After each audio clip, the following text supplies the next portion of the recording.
Within the human crossroads, the anorectal region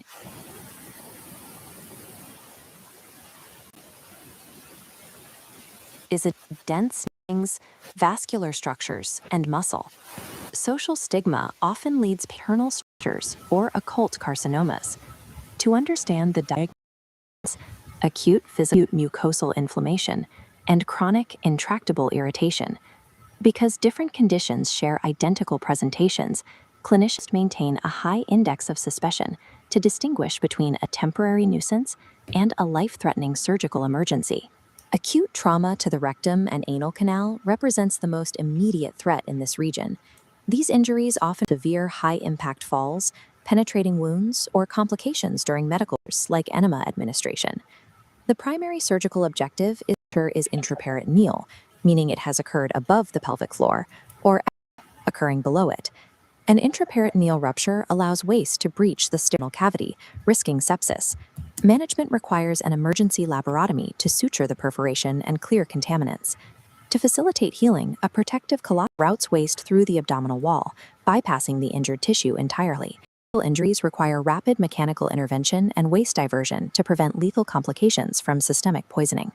Moving from structural trauma, we encounter the inflammatory condition of proctitis, intense, painful, and often unproductive urge to defecate.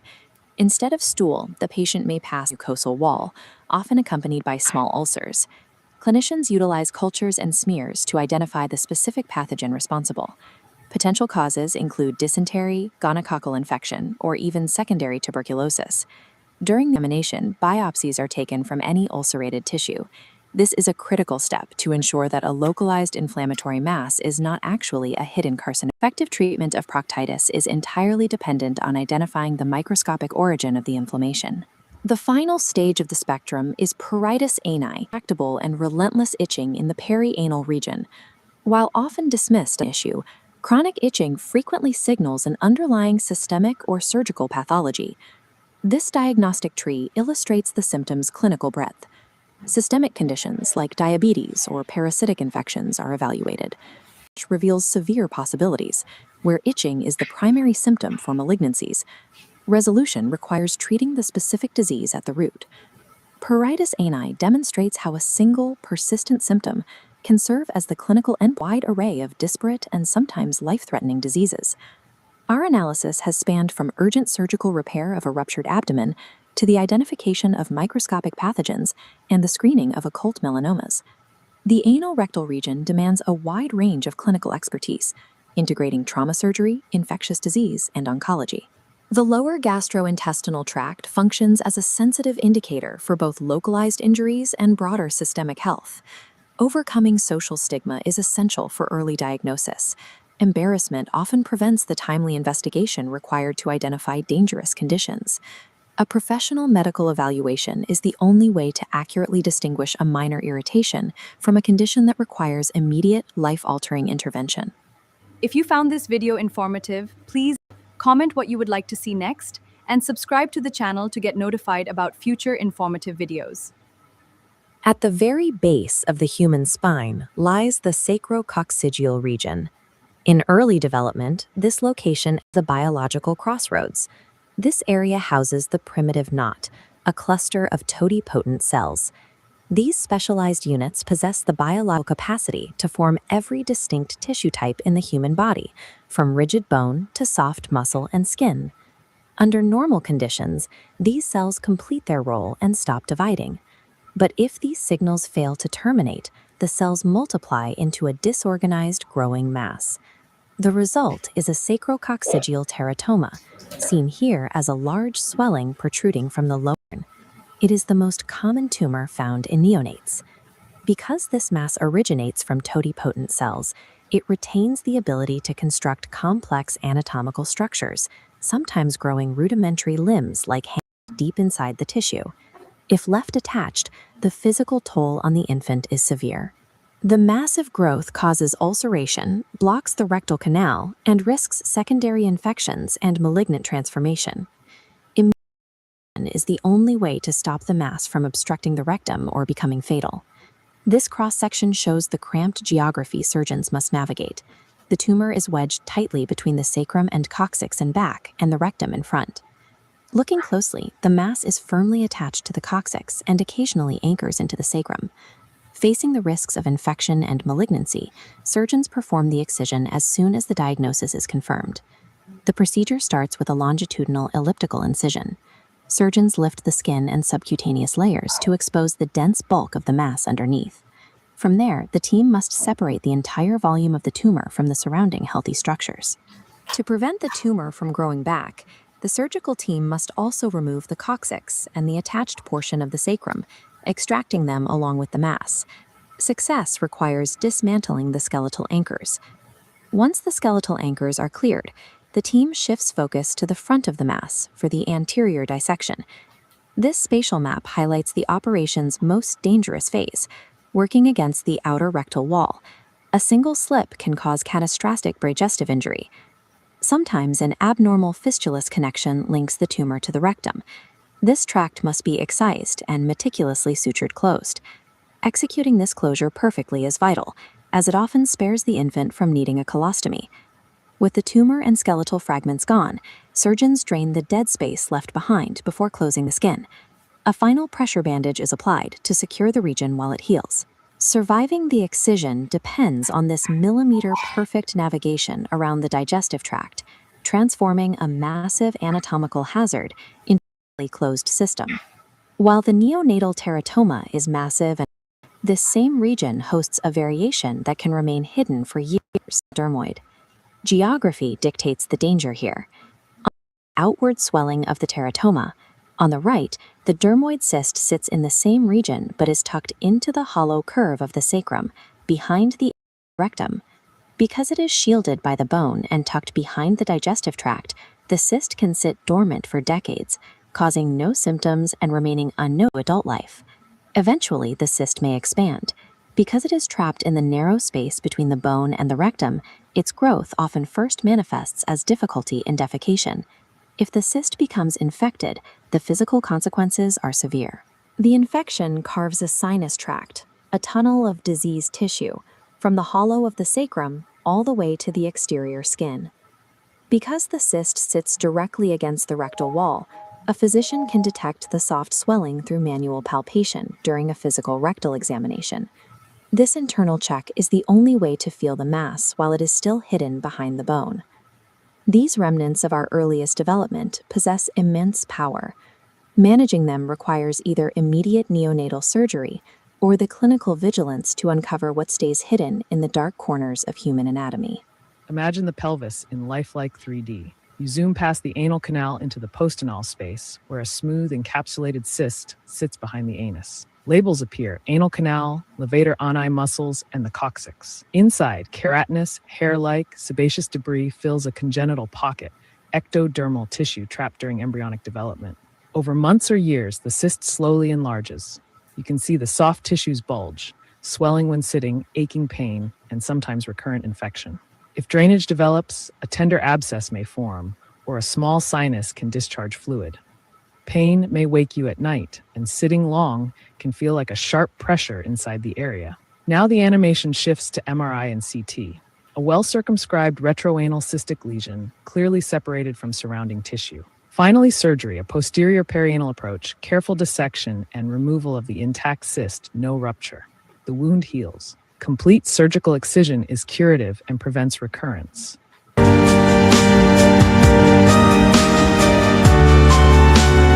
If you found this video informative, please like and share, comment what you would like to see next, and subscribe to the channel to get notified about future informative videos.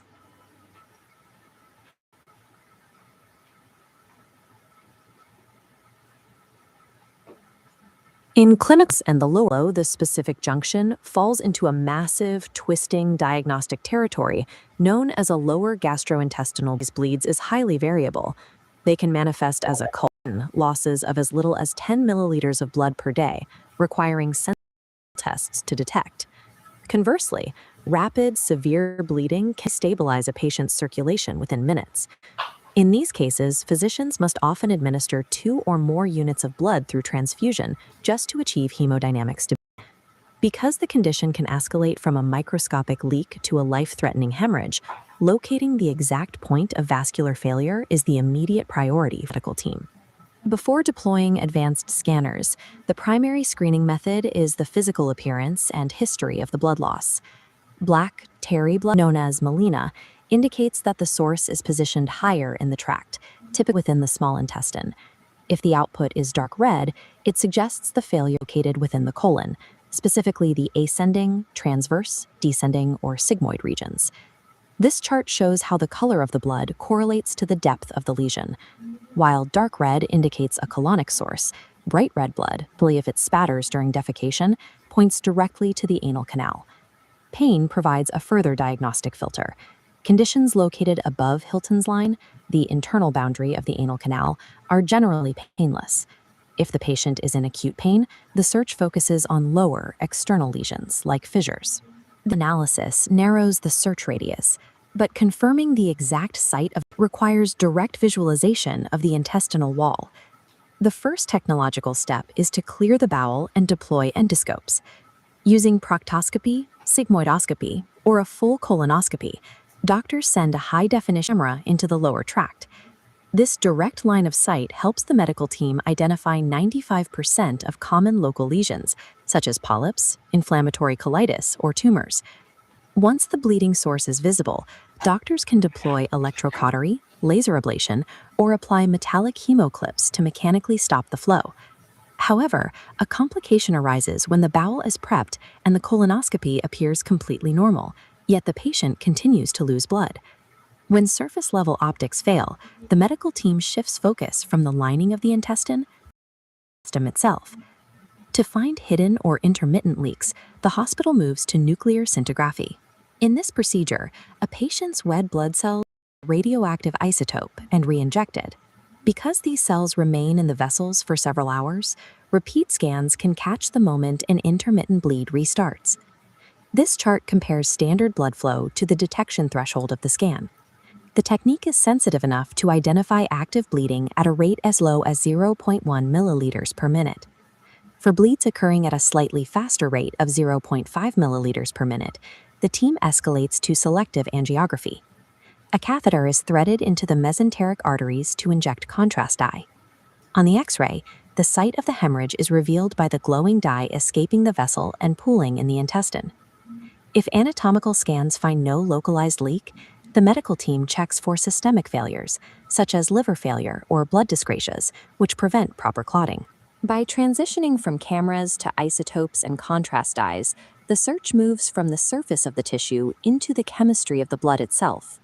Treatment protocols run on two simultaneous tracks, resuscitating the patient from shock through fluid replacement, while executing a targeted strike on the bleeding site. The angiography used for diagnosis becomes the primary treatment tool. Embolic material, like tiny coils or particles, directly into the specific artery that is leaking. This chart shows the effectiveness of the embolization process. The procedure successfully stops the hemorrhage in 70. The efficiency of these protocols lies in their ability to transition from a diagnostic scan to a life-saving intervention within a single procedure. Despite the age of patients suffer from obscure bleeding that remains invisible to every scan and scope. When every diagnostic and interventional tool fails, the final therapeutic option is a blind subtotal colectomy, the large intestine, to stop the unidentified leak. The pathway to this decision involves an escalation from analyzing physical symptoms to the use of visualization. What was once an untraceable and often fatal event is now managed as a solvable mechanical failure, corrected through a systematic hierarchy of medical technology. After discussing GI bleeding, now we shall discuss anal tumors, benign and malignant. The human anal canal is a complex crossroads of tissue types. This diagram highlights three distinct zones: the dentate line in the middle and the transitional zone above it. Because this region is so biologically active, it is susceptible to a wide range of that all announce themselves through the same vague symptoms: itching and minor bleeding. If we zoom in on the perianal region, we can see the baseline for these symptoms: condyloma acuminata, or anal warts. Driven by a highly infectious filterable virus, These present as soft, outward-growing papillary masses.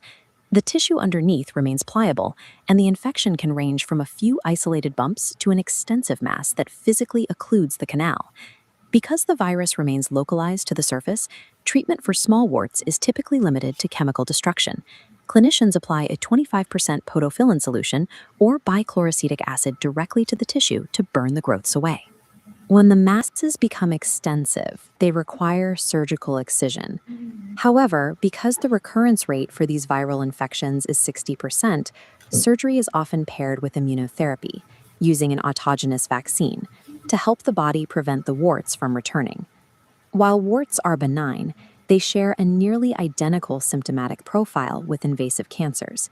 Itching and bleeding are present in both, and visual inspection alone cannot always distinguish a viral growth from a malignancy. This makes thorough histological examination through multiple biopsies an absolute clinical necessity to rule out squamous cell carcinoma. Moving into malignancies, the first point on the spectrum is basal cell carcinoma. Usually originating near the dentate line, these tumors are relatively low grade and rarely spread to the lymph nodes. If caught early, they can often be managed with localized irradiation, though larger masses require full surgical excision. This diagram maps the most common malignant threat, epidermoid carcinoma. Shows squamous cell carcinomas. Vectors above indicate transitional cell carcinomas. Presenting as a hardened ulcer, it invades downward into mucosal layers, causing persistent rectal bleeding.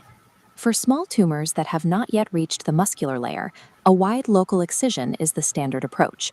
This requires the surgeon to remove the tumor along with a strict 2.5 centimeter margin of healthy tissue, ensuring no cancerous cells remain at the edges. More advanced cases require an abdominoperineal resection, which involves the removal of the rectum and surrounding perineal tissue. Surgeons must also perform a radical dissection of the groin to remove compromised glands. This 6-week timeline maps combined therapy for advanced cases. On day 1, patients begin a 3-week radiation intravenous mitomycin C. On days 28 and 31, HEV5-FU are administered, shrinking the tumor significantly before surgery 4 to 6 weeks later. Successful treatment of epidermoid carcinoma relies on this multidisciplinary orchestration. By using a precisely timed sequence of chemotherapy and radiation, clinicians can weaken the malignancy before the first incision is ever made. At the furthest end of the malignant spectrum is melanoma. These arise from the epidermoid lining and feature a high degree of systemic aggression. While relatively rare, the anal canal is the third most common size tumors in the body, following the skin and the eyes. A significant diagnostic difficulty with these tumors is that the majority are lightly pigmented or contain pigment at all. They lack the dark, recognizable features of a skin melanoma, effectively blending in with the surrounding tissue. Because of this lack of pigment, these tumors are frequently misidentified during a visual exam. They resemble ethmoid carcinomas, as well as simple warts or harmless thrombotic piles. This map illustrates how anal melanoma spreads systemically. It moves through rectal mucosal layers using inferior mesenteric nodes to bypass local lymph defenses. Entering the bloodstream, it reaches the liver and lungs relatively early in the disease's progression. Unlike other anal tumors, melanoma is uniquely radioresistant and does not respond well to chemotherapy. Because these standard oncological tools are ineffective, surgeons must move immediately to radical abdominoperineal resection to have any chance of stopping the spread. Since this tumor resists most chemical and radiological treatments, time is the critical factor. Any delay in diagnosis allows the cancer to move systemically, which is why the 5-year survival rate remains around 15%, even in specialized institutions. The spectrum of pathology in the anal canal is vast, ranging from localized viral warts that can be treated with topical acids to aggressive melanomas that bypass local defenses. The core challenge for clinicians is that these biologically distinct conditions share the same early signs. Minor itching and bleeding are the universal indicators for both the benign and the lethal. The outcome for the patient depends entirely on which point of the spectrum is being treated. The response can range from a simple chemical application to a life-altering radical resection of the pelvic tissue. In this anatomical region, symptoms cannot be taken at face value. Early, aggressive diagnostics and multiple tissue biopsies form the only reliable way to distinguish a minor infection. If you found this video informative, please like and share, comment what you would like to see next, and subscribe to the channel to get notified about informative videos.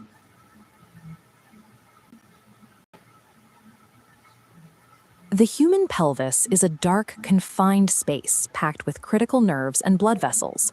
When rectal cancer in oncology, for decades, the technique.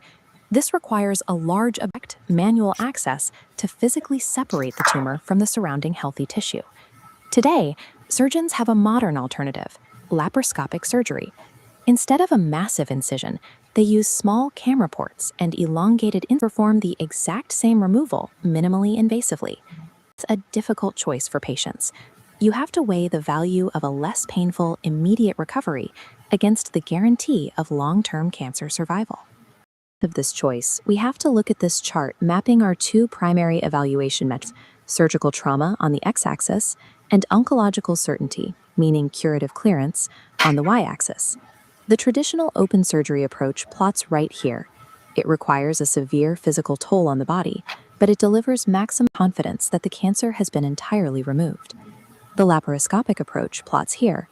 It reduces trauma significantly, but it sits lower on the certainty scale as surgeons continue to evaluate whether its success rate truly matches the open technique. The immediate appeal of a less painful recovery is a powerful motivator. It can create a bias toward the newer technology, even when the underlying biology of the tumor may demand an approach. To make the right decision, you have to strip away the marketing appeal of minimally invasive technology. You must understand the brutal biological trade-offs happening inside the operating room. Let's start with the physical mechanics. Open surgery utilizes a large incision so the surgeon can reach inside and achieve direct manual mobilization of the rectum. This access serves a strict biological objective. The surgeon must cleanly and mesocolon, along with all the associated lymph nodes where microcancer cells hide. By maximizing direct visualization and tactile feedback, the surgeon secures an uncompromising, highly curative clearance of all compromised tissues. The trade-off is a massive trauma to the abdominal wall, patients' significant post-operative pain, and a long, arduous stay in the hospital to recover from the incision alone.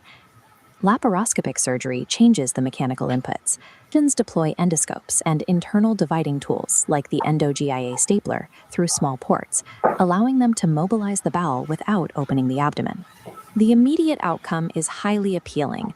By avoiding a large abdominal wound, physical trauma drops rapidly. Patients experience minimal pain and go home much sooner.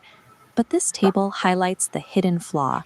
When we compare the outcomes, the laparoscopic method yields a measurable reduction in the degree of clearance. The first specific risk of this method is dissemination. Using pressurized gas and remote instruments can cause microscopic cancer cells to escape the primary site widely throughout the open peritoneal cavity. The second risk happens at the end of the procedure. As the cancerous specimen is pulled out through the incisions, loose tumor cells can physically implant and take root directly at the surgical port sites.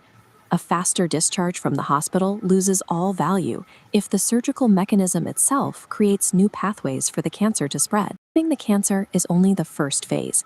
The surgeon must then perform an analysis, reconnecting the remaining pelvic colon to the remnant of the rectum so normal function can resume. Hand suturing this connection deep inside a narrow, restrictive pelvic cavity is technically excruciating and prone to error. To bypass this difficulty, modern surgery utilizes the EEA circular stapling gun. This device automates the connection and is standard practice in both laparoscopic and low-open procedures. This schematic shows the mechanics of the device. The two ends of the bowel are pulled tightly over an anvil, and tiny metal staples deploy in a circular pattern to fuse the tissues together. But the device exacts a hidden anatomical cost. The stapling mechanism physically crushes and removes an extra 8 millimeters of the remaining rectum. Surgeons must meticulously recalculate their distal clearance margin to account for this exact loss. Failing to account for those 8 millimeters risks leaving live cancer cells right behind the staple line. Because of these extreme margins, there is a strict mitigation protocol that must be executed right before the bowel is divided, particularly when staplers or laparoscopy are involved. The surgeon must aggressively irrigate the remaining rectum and anal canal with strong tumoricidal agents such as povidone iodine. This chemical wash acts as a localized failsafe. It actively hunts down and destroys any exfoliated, free-floating tumor cells in the surgical field before they can seed into the fresh wound. Utilizing advanced surgical technology like staplers and endoscopes mandates without it, the mechanics of the surgery invite catastrophe. Laparoscopic surgery offers a clear reduction in postoperative pain and hospital time, but its long-term curative results are still being measured against the standard. We can use this decision tree to determine which surgical pathway matches your priorities.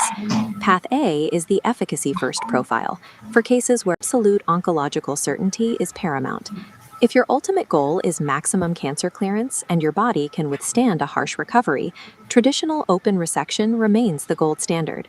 Path B is the recovery-first profile, minimizing immediate surgical trauma.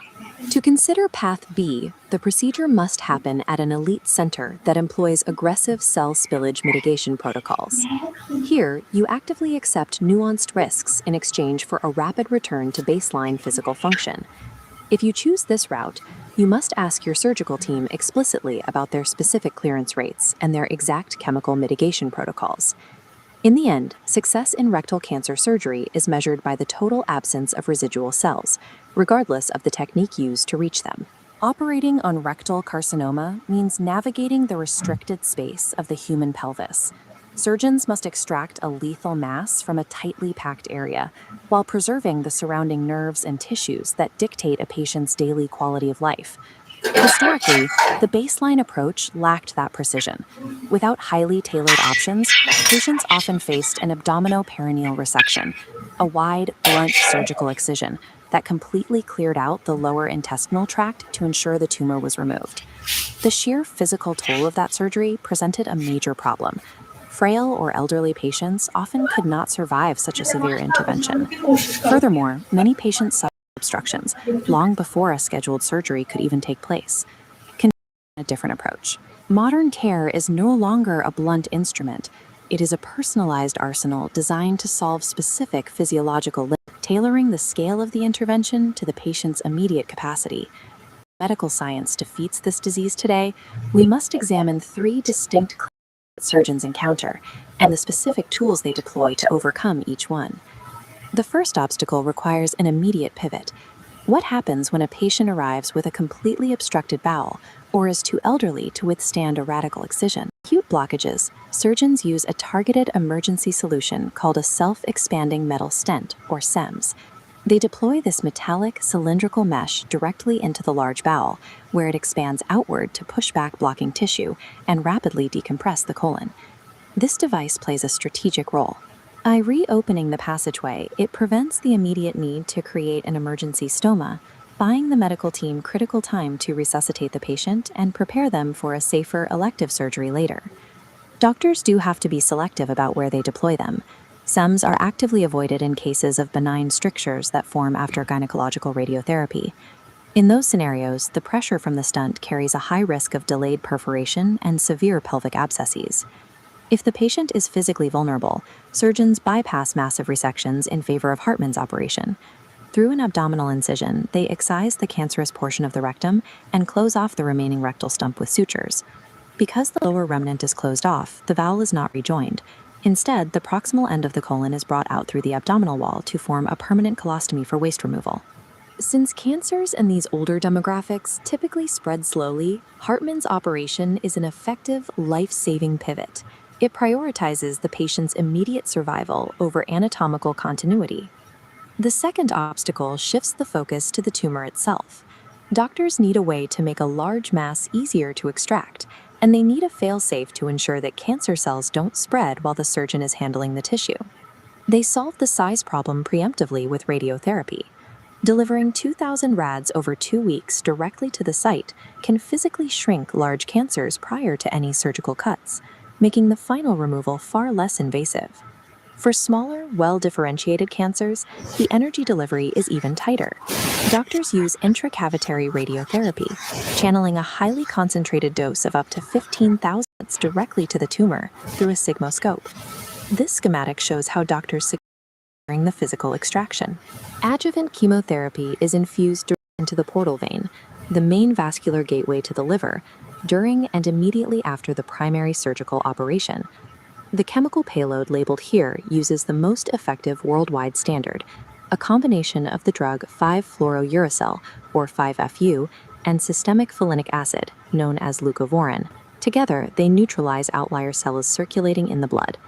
By combining targeted radiation beforehand with perioperative chemotherapy in the moment, the medical team prevents the physical manipulation of the tumor from causing new metastases. They ensuring it cannot flee the surgical site. The final clinical obstacle arises when the disease has already broken past its local boundaries, invading adjacent organs or spreading throughout the patient's body. If the spread is strictly local, it escalates to extensive operations. Depending on the patient's anatomy, this might mean performing a total cystectomy to remove the bladder in males, or a total hysterectomy alongside the rectal excision in females. The absolute maximum physical intervention is pelvic evisceration, or Brunschwig's operation. Surgeons remove all pelvic viscera and lymph nodes and establish a new urinary diversion for the patient. If disseminated, surgery alone cannot reach it. Doctors deploy immunotherapy, utilizing laboratory-engineered monoclonal antibodies designed to hunt down and destroy specific cells carrying carcinoembryonic antigens. However, these biological agents can occasionally damage normal tissue. To safely compensate, oncologists combine them with interferon alpha 2A and autologous tumor vaccines, utilizing the patient's own cellular material to boost native immune defenses. When the cancer breaches its initial boundaries, treatment evolves from a localized physical extraction into a sweeping systemic hunt utilizing the body's own immune architecture.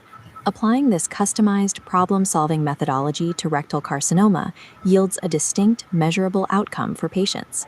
This comparison illustrates the success metrics in specialized centers. Surgical resectability has reached 95%, while operative mortality dropped below 5%. It is a victory of coordination, using chemical, radiological, and surgical tools to address the specific biological limits of the individual. If you found this video informative, please like and share, comment what you would like to see next, and subscribe to the channel to get notified about future informative videos.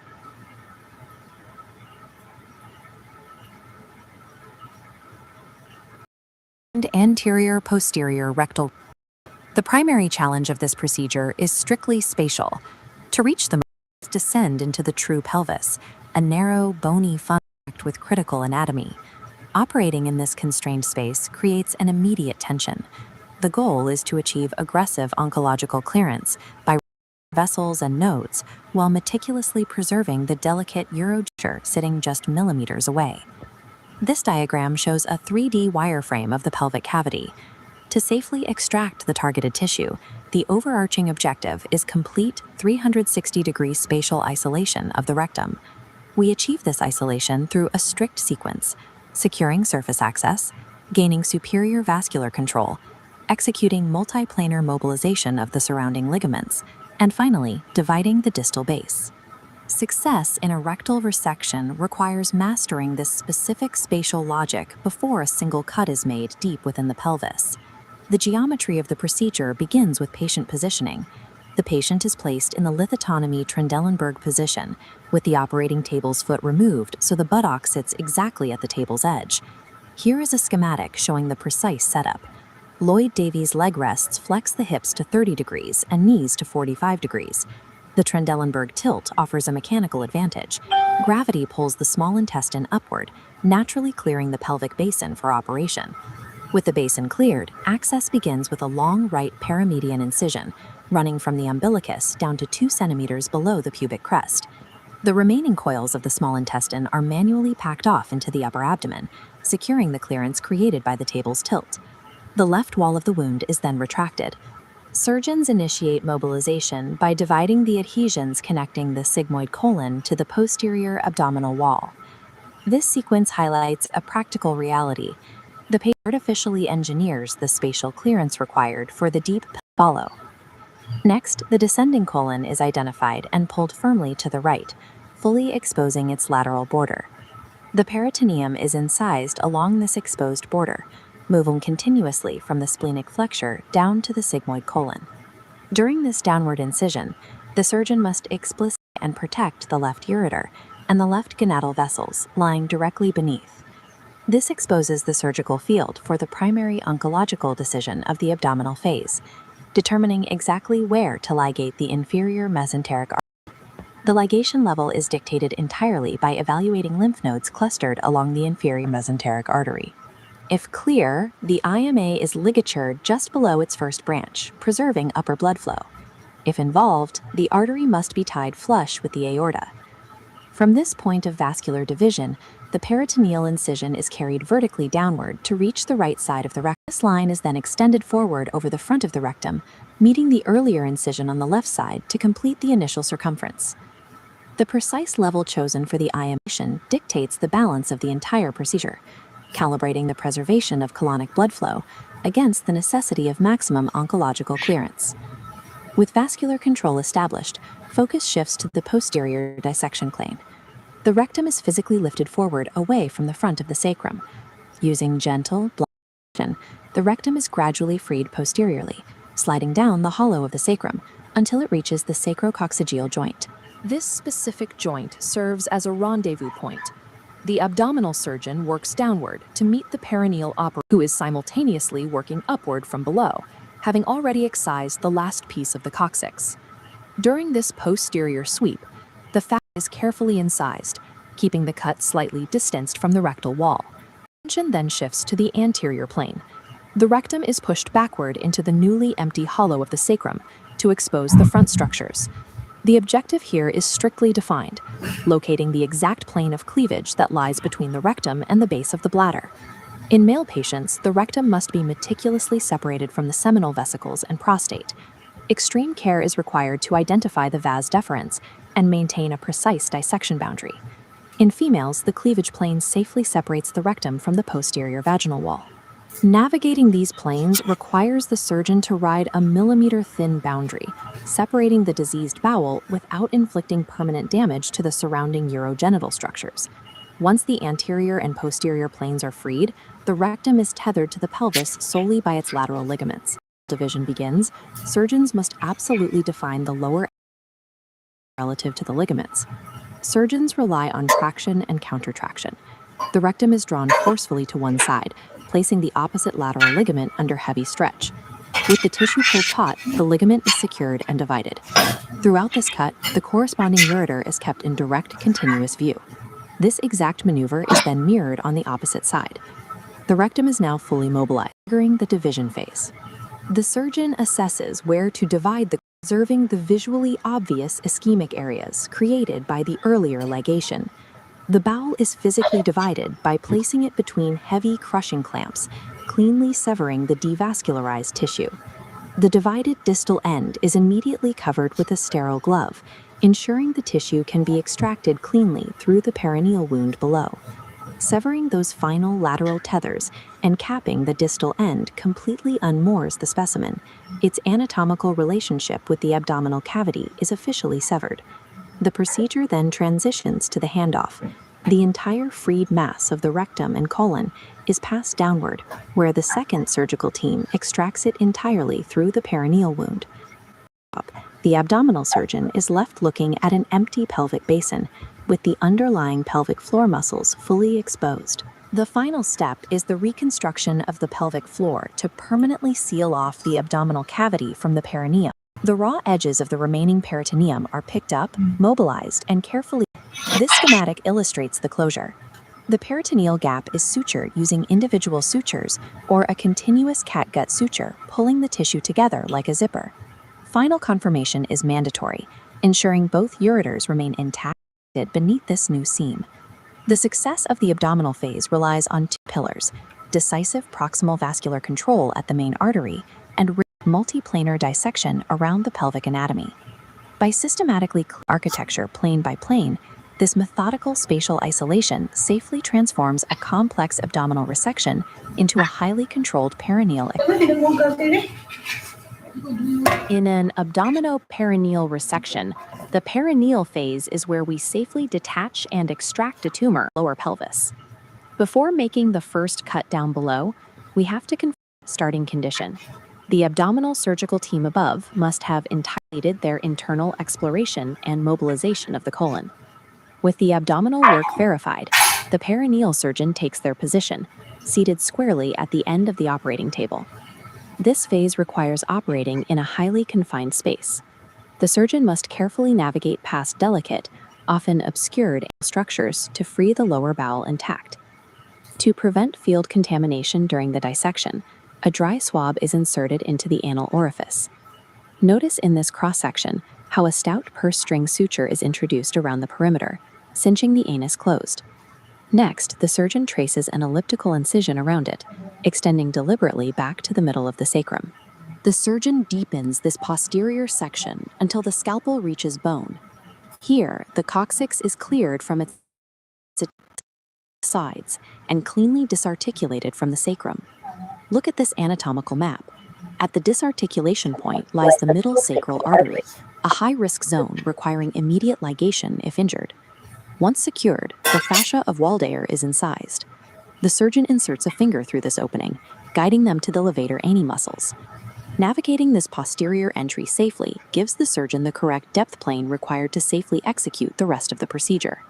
Now that the posterior depth is set, attention shifts to the lateral sides of the anal canal. The goal here is to widen the resection margins. In this cross-section, watch as superficial fat layers are stripped away. Deepening the lateral incisions exposes the underlying cavities known as the ischiorectal fossae. Crossing these perpendicularly are the inferior rectal vessels, representing a major vascular threat. The surgical team must carefully isolate and secure these specific vessels before cutting any deeper into the lateral tissues. Meticulous lateral vascular control keeps the field clear of hemorrhage. A bloodless field is an absolute requirement for the highly delicate anterior dissection that comes next.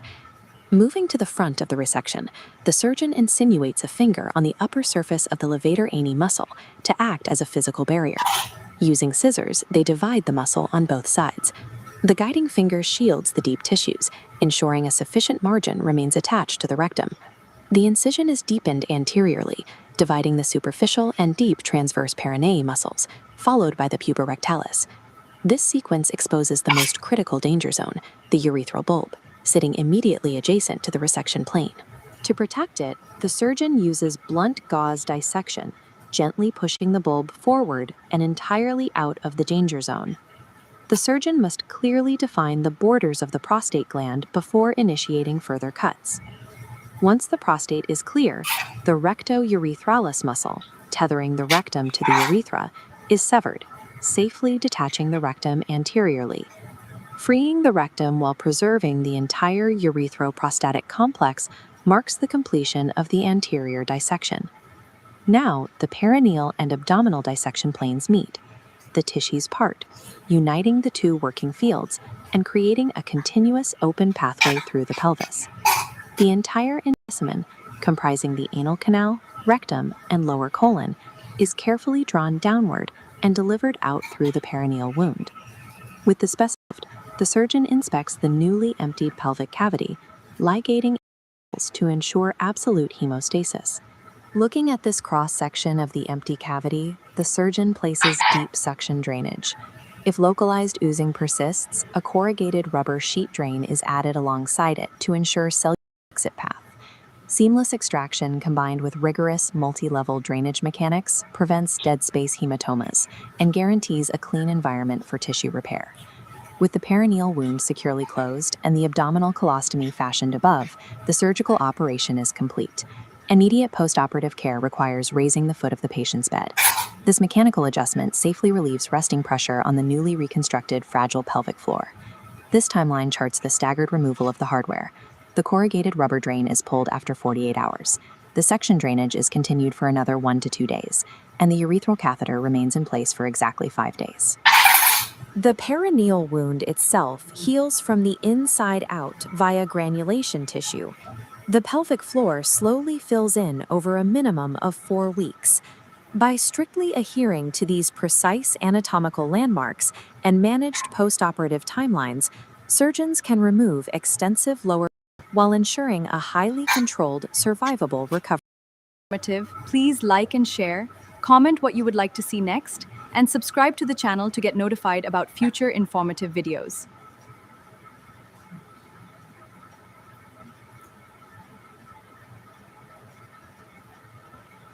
Like cancers anywhere in the body, the primary curative treatment available for carcinoma of the rectum is radical surgical resection. The objective is the complete physical eradication of the tumor, its surrounding tissue sheath, and all regional lymph nodes. Select the appropriate approach based on space necessary. Execute a highly coordinated synchronized abdominal perineal resection, or APR. Before making a single incision, the colon, fecal matter, and bacteria. This requires mechanical cleansing through purgatives or whole gut irrigation, correcting any electrolyte imbalances, and welling catheter into the bladder. Exactly 1 hour prior to surgery, use a precise prophylactic dose of antibiotics active against both aerobic and anaerobic organisms, typically 750 milligrams of cefuroxime and 500 milligrams of metronidazole. Failing to secure these preparatory conditions compromises the sterile field.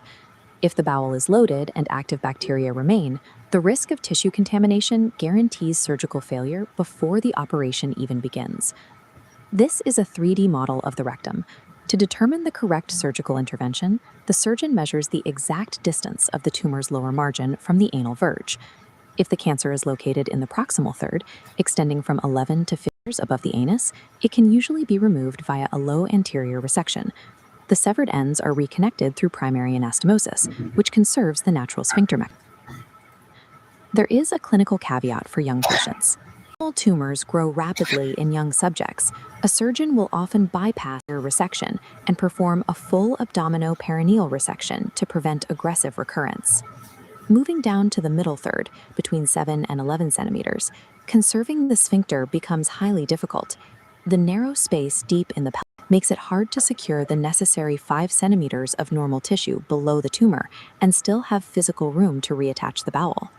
To solve this constraint, an EEA stapler. This instrument creates an inverting end-to-end anastomosis, making it technically possible to resect mid-rectal carcinomas down to their distal limit and safely restore tissue continuity. Finally, if the tumor sits in the distal third, below 7 centimeters, it is entirely extraperitoneal. At this depth, an abdominoperineal resection is the mandatory, unavoidable intervention. The physical location of the tumor on this anatomical ruler decides the procedure. These exact measurements determine whether the patient retains sphincter preservation or requires a permanent colostomy. Regardless of the location, radical excision requires strict geometric margins. The surgeon must remove the rectum with its sheath, all nodes lying on the wall, and exactly 5 centimeters of normal tissue above and below the growth. To ensure all involved regional lymph nodes are removed, the surgical team traces the arterial supply upward to the inferior mesenteric artery, or IMA, locating its exact origin point on the aorta. If the main is involved, the artery receives a flush ligation right at the aorta. This requires excessive resection of the bowel. Surgeons prefer to ligate the IMA slightly lower, below the origin of its first 1 or 2 branches, provided the nodes allow it. Securing this upstream arterial supply dictates the boundaries of the excision. By dividing the main blood vessels, the surgeon captures and removes all potentially malignant lymphatic drainage pathways tied to those arteries. In 1910, surgeon Ernest Miles advocated the radical abdominoperineal resection as a sequential procedure, where one surgeon finished the abdominal part before moving to the lower end of the table. By 1938, Lloyd Davies updated this to a synchronized operation. This synchronized is a highly coordinated arrangement. 2 surgeons work simultaneously on the same patient, one operating from the abdomen, the other from the perineum. Effectively cuts the surgical duration in half. This setup dramatically saves operative time and results in far less systemic shock to the patient. The abdominal objective is to clear the top half of the surgical field. They isolate and remove 3/4 of the pelvic colon, along with its mesocolon, freeing the down to the pelvic floor. Breaking these upper mobilizes the entire diseased block from above. Disconnecting the superior structures clears the path, making the final extraction possible from below. Working at the same time, the perineal surgeon starts from the lower end of the table. Their first step is making a wide incision through the perianal skin. This diagram isolates the pelvic floor musculature. The perineal surgeon performs a deep excision to capture the lower structures, specifically targeting the external sphincter muscle and the entire anal canal. Next, they remove the adjoining sections of the pelvic floor and peritoneum. This physical breach connects the lower surgical field directly to the upper dissection plane established by the abdominal surgeon. With the superior and inferior attachments broken, the unified tissue block containing the rectum, fascia, lymph nodes, and anal canal can be extracted in one piece. The result of this synchronized teamwork is a perfectly cleared pelvic cavity. Every targeted structure is removed, achieving of the localized tumor field. Because this distal operation requires removing the anal canal, the patient experiences a permanent total loss of the sphincter mechanism. To restore waste elimination, the end of the divided colon is drawn through the abdominal wall, establishing a permanent terminal colostomy. Following the procedure, the pharmacological protocol requires administering 2 further doses of the cefuroxime and metronidazole combination at exactly 6 and 12 hours post-operation. By combining precise spatial lapping with synchronized surgical execution, the medical team systematically removes the carcinoma, clearing the way for the patient's long-term recovery. Because there's no natural opening left for stool to leave the body, colostomy. How is it made? 1. The surgeon gently mobilizes the remaining healthy colon. 2. A small circular opening is created on the abdomen, usually on the left lower side. 3. The healthy colon end is carefully, without twisting or pulling. 4. The bowel is skin, forming a stoma. From then on, stool passes out through the stoma into an ostomy bag. You can live normally with it and feel okay. Thinking means your life is over? Usually it isn't. After surgery, most people adapt surprisingly well. Modern colostomy bags are discreet, lightweight, and water built to help prevent leaks and reduce odor, so you can breathe easier. You can go back to work, travel, exercise, and even swim. Social plans still happen. You just carry a small, reliable routine with you. The key is proper stoma care. Your specialist stoma nurse will show you how to empty and replace the appliance and how to look after the skin around your stoma. You'll learn what normal looks like and how to spot problems early before they become bigger issues. With practice, colostomy care becomes a simple daily step. Nothing scary, just manageable. You'll get used to choosing the right fit, checking the seal, and keeping supplies handy. Over time, confidence grows, and daily life feels like yours again truly too. Like any surgery, a permanent colostomy can come with complications, but most are manageable. Watch your skin. If stool leaks onto the area around the stoma, it can get irritated, sore, or red. Next, be aware of a peristomal hernia. Notice a bulge around the stoma, especially when you cough or lift. Other issues can happen too. The stoma can narrow, the bowel can prolapse outward, or rarely, you may feel like output is temporarily blocked. The good news? Prevention matters.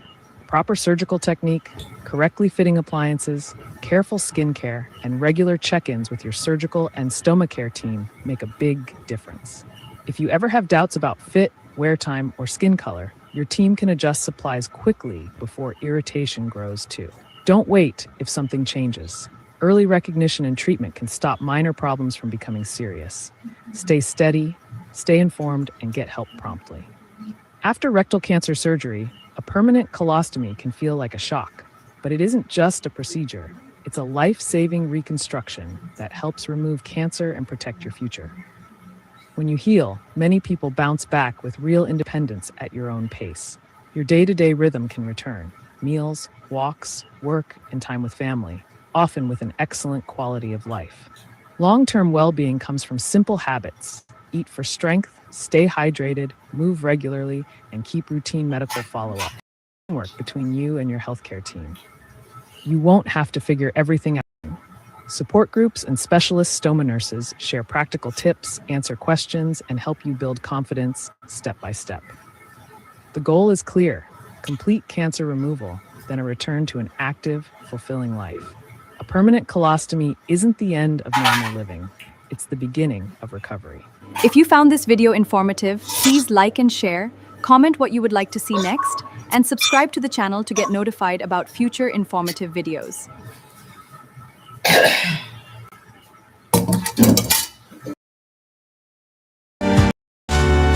If a patient is diagnosed with carcinoma of the rectum, clinical protocols dictate a strict reality. Radical resection of the affected anatomy is the only curative treatment available, securing exactly 5 centimeters of healthy tissue above the visible growth. The surgeon must also completely excise all regional lymph along the rectal wall and immediate vascular network. Executing this massive tissue and lymphatic presents a severe mechanical challenge. The surgeon must remove this entire from the deep pelvis, a rigid, bony funnel heavily crowded by surrounding organs, nerves, and major vessels. Because the pelvic floor acts as an absolute physical boundary, the exact vertical coordinate of the tumor dictates the outcome of the surgery. Height represents a brutal calculus.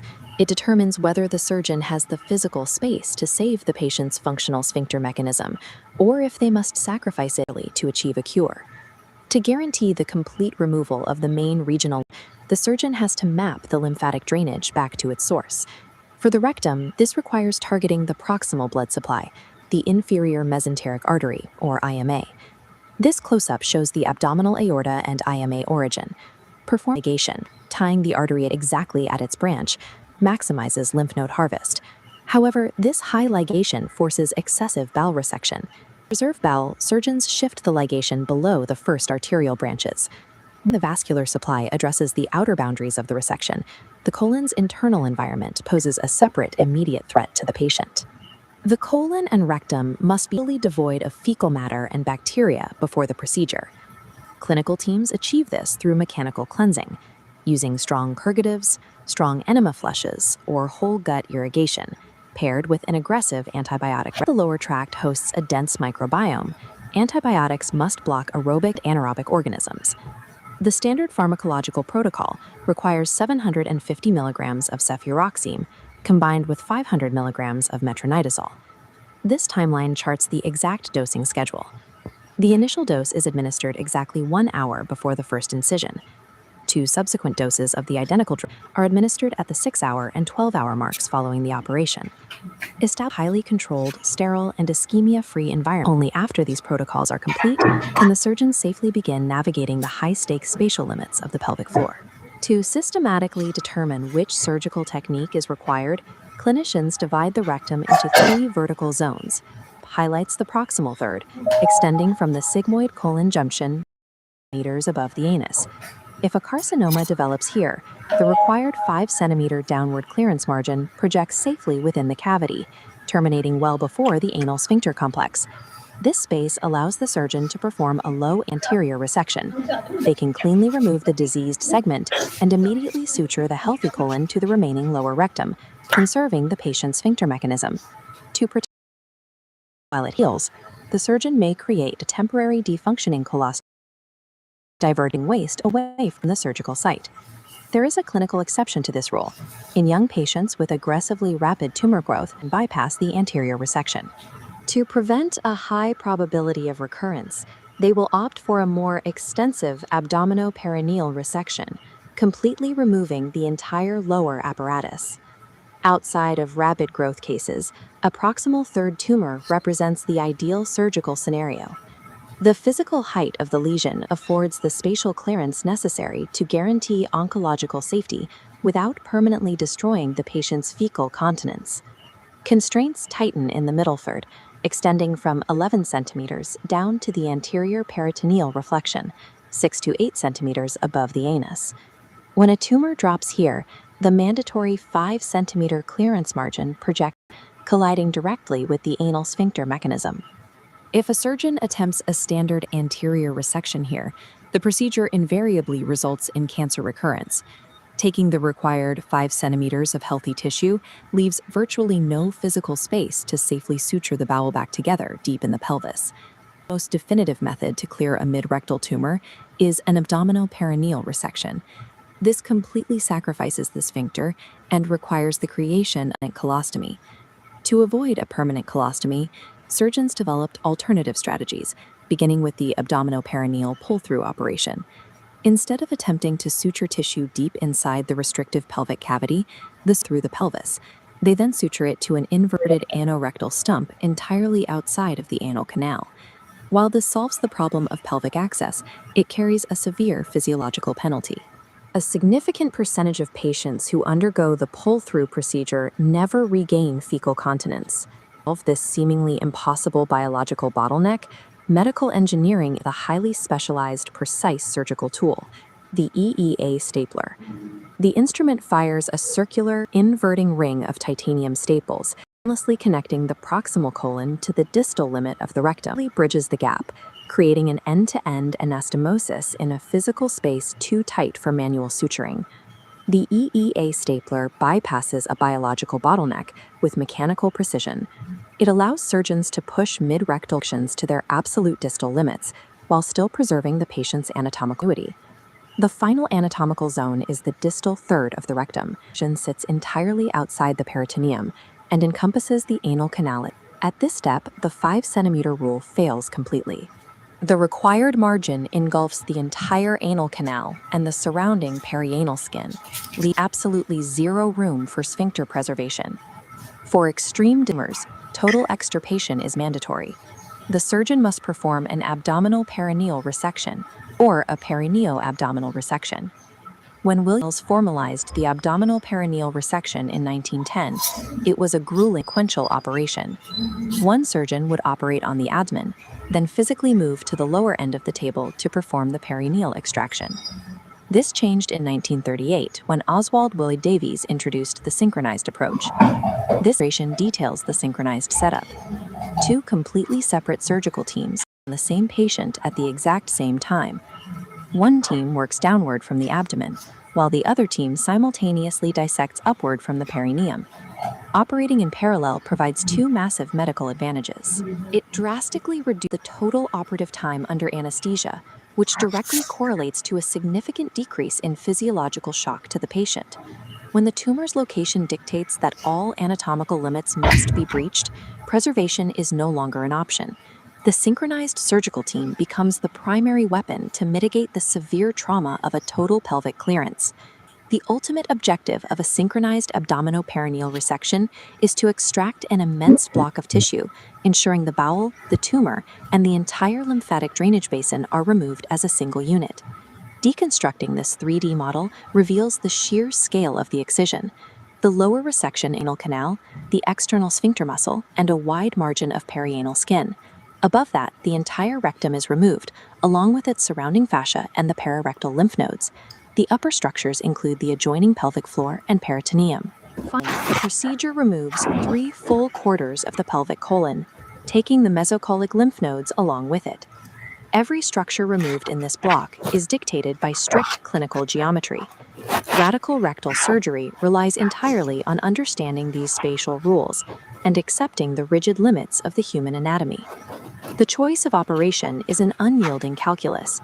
It forces the surgeon to balance the exact depth required to achieve total oncological clearance against the physical possibility of preserving the architecture of the human pelvis. Rectal cancer management starts with clarity. You begin with a gentle 3D look at the pelvis where the rectum sits, softly outlined so you understand the target with careful precision.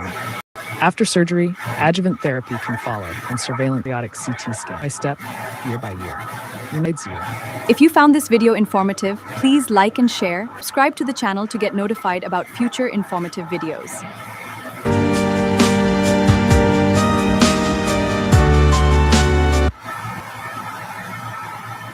Clinical features of rectal carcinoma. The rectum is the final segment of the large intestine. Here Is already establishing its presence. This is predominantly a disease of older age. When it does occur in younger patients, it tends to be much more aggressive, resulting in a noticeably poor. Compounding this threat is the reality of human behavior. Because the organs are easily rationalized, patients typically harbor the disease for up to 6 months before finally seeking medical. Look at exactly where the disease starts.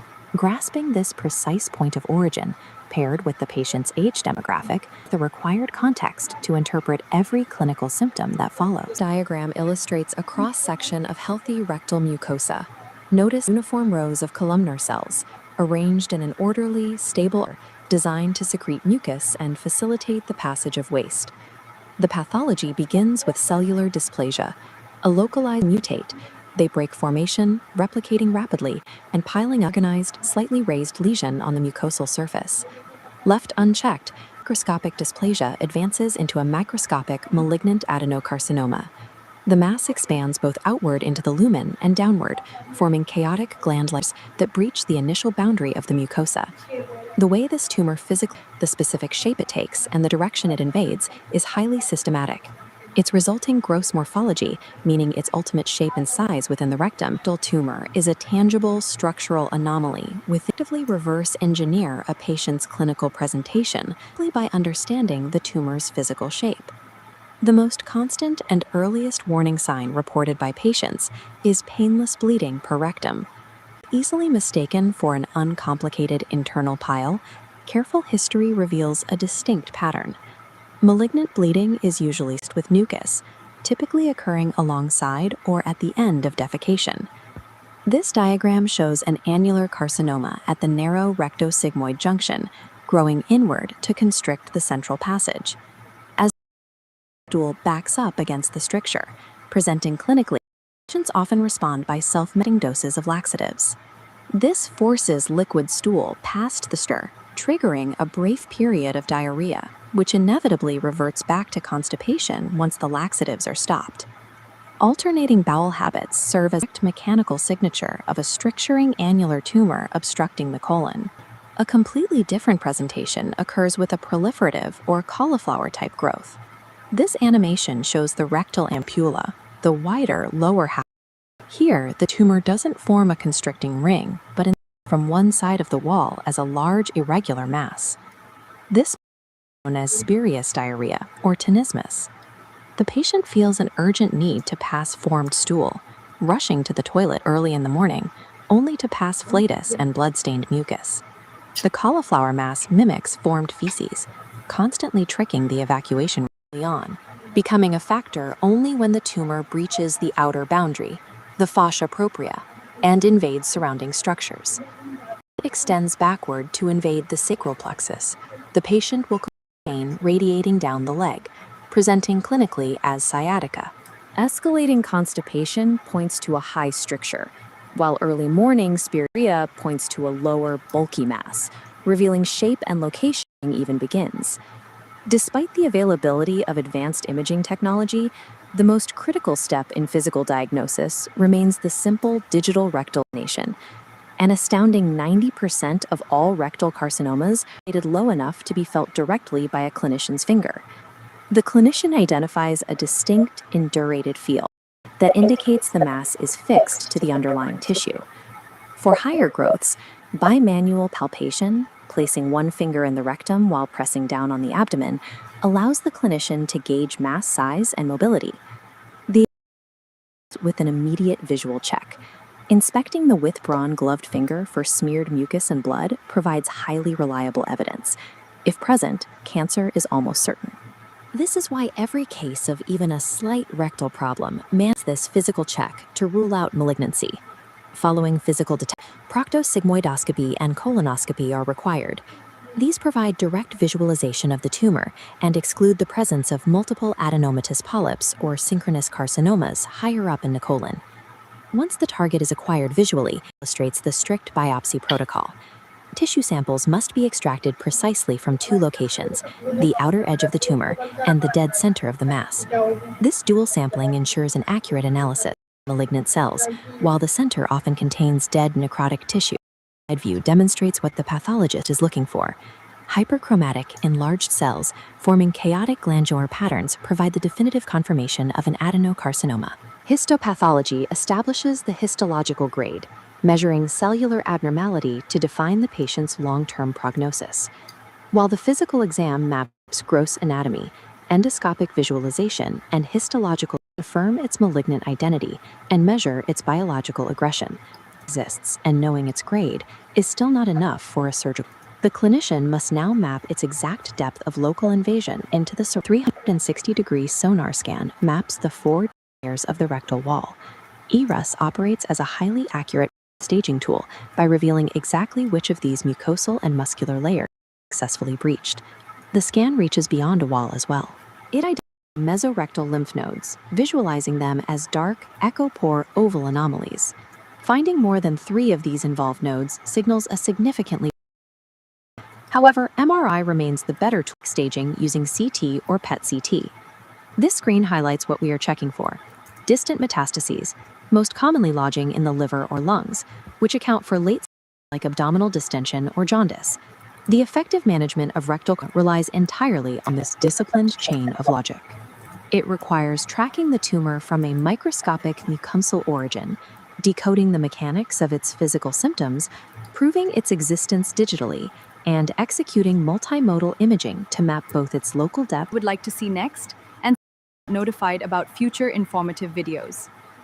In your animation, the story starts with clues: blood and stool, change in bowel habits, narrow stools, pain, weight loss, fatigue, or anemia. When these signs show up, clinicians don't assume the worst, but they take them seriously.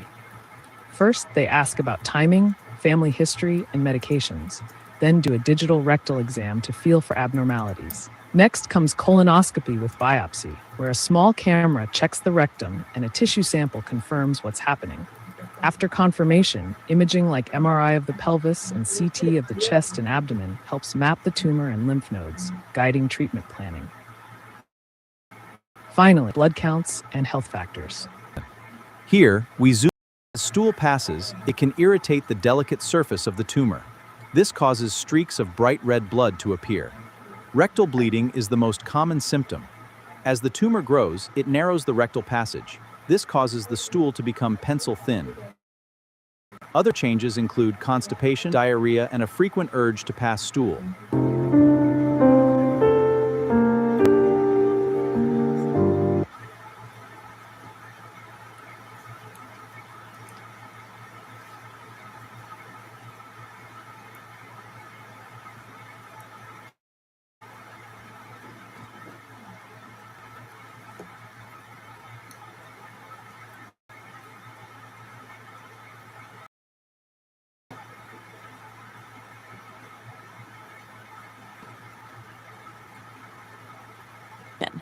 On the inner lining of this tube, these malfunctions can quietly take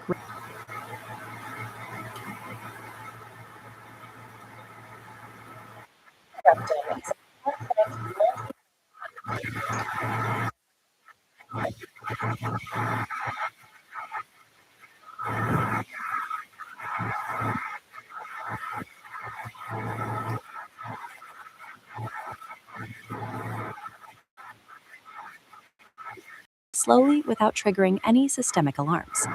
Look, we see exactly what these polyps transform into once. Depending on where they grow along the tract, they take distinct physical shapes, rings of an annular variety. While these visible shapes reflect engine is a microscopic rebellion happening deep within the tissue, they identify the primary culprit responsible for most. Broder's classification to grade the threat level, growing at a slow, predictable pace. In contrast, this rapid that signals a highly malignant, fast-moving threat. This microscopic grade acts as the tumor's engine, dictating the sheer speed and violence of its impending outward expansion into the surrounding anatomy. This animated cross-section shows the tumor expanding circumferentially. It takes 6 months to cover 1/4 of the wall and 2 years for a full ring. Radially, it breaches the muscular layer. Perirectal fascia stalls it for 18 months. Once that tough fascia is finally breached, the local containment fails entirely. The tumor directly invades adjacent structures, the prostate and bladder in men, the vagina and uterus in women, or even the sacral nerves running behind the rectum. Because the tumor navigates these fixed anatomical layers in sequence, its local spread is essentially a slow, highly predictable, and entirely measurable destruction of boundaries. While the tumor slowly pushes outward, a secondary threat activates. The moment the cancer involves the muscular layer of the rectum, gains access to the body's hidden lymphatic drainage system. This schematic maps those hidden highways. Tumors high in the rectum escape vertically to main nodes. Middle tumors spread laterally along the middle rectal vein. Conversely, tumors near the anal orifice drain downward, directly invading the anus. A tumor's exact vertical coordinate on the rectal wall governs entirely which lymphatic highway it will exploit to spread further into the body. The final and most dangerous stage of invasion occurs when the tumor forcefully breaks into the blood supply. This venous spread typically happens late in the disease's life cycle, though rapidly growing anaplastic tumors can force their way in much earlier.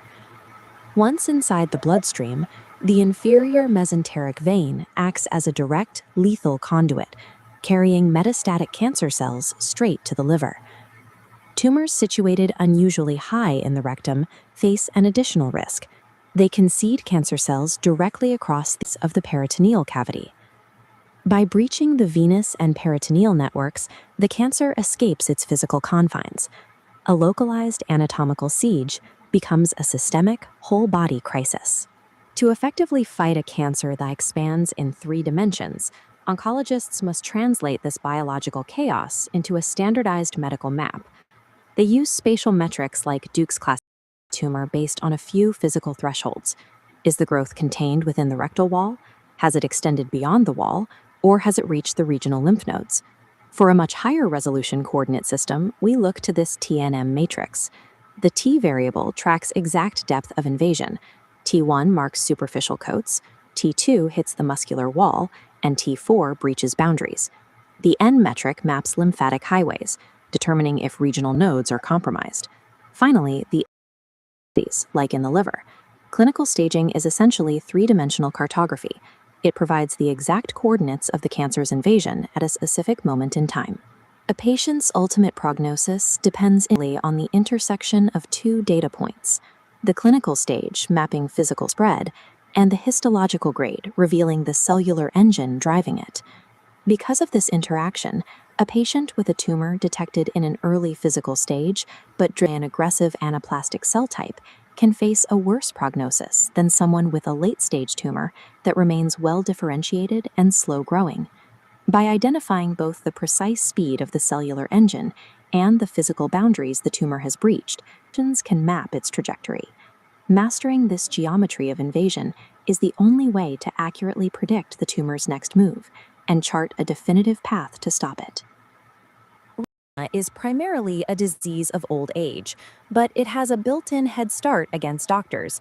On average, a patient will harbor the disease for a full 6 months before ever stepping foot in a clinic. The delay happens because early rectal cancer is a distinct, terrifying threat. Instead, its clinical features mimic minor, everyday inconveniences. The earliest and most constant sign is bleeding during or right after defecation. It's painless, and it usually only leaves a slight spot on toilet tissue or underclothing. Because it mirrors the presentation of uncomplicated internal hemorrhoids, commonly known as internal piles, patients consistently misattribute the symptom to a benign cause. Soon after, the patient experiences an alteration in their bowel habits. Most often, this is a slow, creeping increase in constipation. Rather than viewing this as a reason to consult a doctor, the typical patient chooses to self-medicate. They head to the pharmacy and start taking steadily increasing doses of over-the-counter laxatives to force their digestive system moving. This self-medication creates a cycle. The high dose of laxatives eventually triggers a brief period of diarrhea. Thinking the problem is solved, the patient stops taking the medication, only for the severe constipation to immediately return. If the tumor is growing of the rectum, it physically occupies space in the lower bowel, creating a constant, false sense of incomplete defecation. The patient feels a persistent need to open, resulting in frequent visits to the toilet. But instead of passing normal stool, they only pass gas along with a bloody, mucus-like slime. Clinically, this is known as spurious or false diarrhea. Alternatively, if a large cauliflower-like tumor forms in the middle section of the rectum, the ampulla, the patient will experience a specific presentation: early morning diarrhea. They are forced out of bed to rush to the toilet, passing large amounts of blood and mucus mixed directly into their stool. Notice what is missing from all of these early stages: pain. Severe symptoms like colicky abdominal pain from an obstructed intestine, shooting sciatica down the leg, or jaundice and palpable liver lumps do not occur early. They only appear late in the disease, long after the tumor has breached the rectal wall and invaded the sacral nerve plexus or metastasized outward. Because the initial symptoms are often confused with minor ailments, doctors cannot wait for clarity. The moment a patient reports a recurring rectal issue, clinicians must initiate a high-speed diagnostic sequence to find the disease before those late-stage symptoms arrive. The first line of defense is purely physical, the digital rectal exam, or DRE. By simply examining the lower rectum with a gloved finger, a doctor can physically feel the typical indurated or hardened texture of a carcinoma. 90% of all rectal cancers can be detected this way. If the growth is located higher up, near the junction where the colon meets the rectum, doctors use bimanual palpation. By placing one finger internally and applying pressure to the lower abdomen or through the vagina in female patients, the physician can trap the higher tumor between their hands to assess its size. Once a tactile anomaly is found, the investigation shifts to visual evidence. The physician inserts a proctosigmoidoscope, a rigid, lighted tube, into the rectum to look directly at the surface of the growth. Seeing the tumor isn't enough. They need a tissue sample. Using the scope, the doctor takes biopsies from both the outer edge and the center of the mass. Examining these samples under a microscope reveals the histological grade, telling the medical team exactly how aggressively the cancer cells are behaving. Sometimes, severe bowel spasms prevent the scope from navigating the intestine. When this happens, doctors deploy a barium enema X-ray to coat and visualize the lining of the bowel. Even when a lower tumor is successfully found, a full colonoscopy is still performed to hunt for secondary, hidden carcinomas further up the digestive tract. But at this point, the medical team faces a critical blind spot. Physical exams and surface cameras prove the tumor exists in the lumen of the bowel, but they cannot see the depth. They do not know how far the tumor has buried its roots into the layers of the rectal wall, leaving the true stage of the cancer unknown. Standard CT and MRI scans can tell microlayers of the intestinal wall.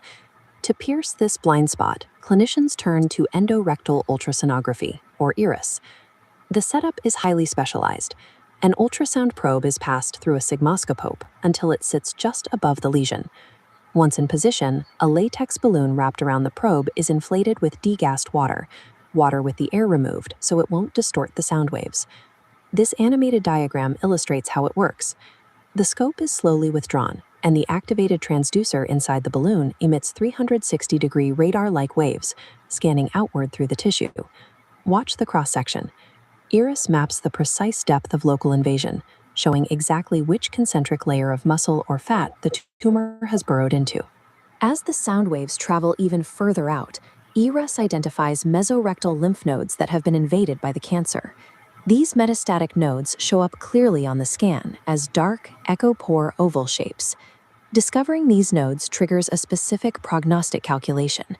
If the scan reveals a massive margin of surrounding tissue, high-resolution cross-sectional mapping tool, it provides the surgical team with the specific spatial intelligence required to calculate a patient's odds of survival. Look at this diagnostic dashboard.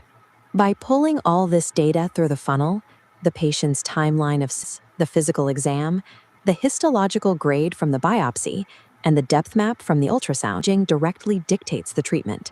If the data shows a locally advanced case, the surgeon will halt immediate operation. Instead, they will use primary radiotherapy to shrink the tumor before the scalpel reaches the patient.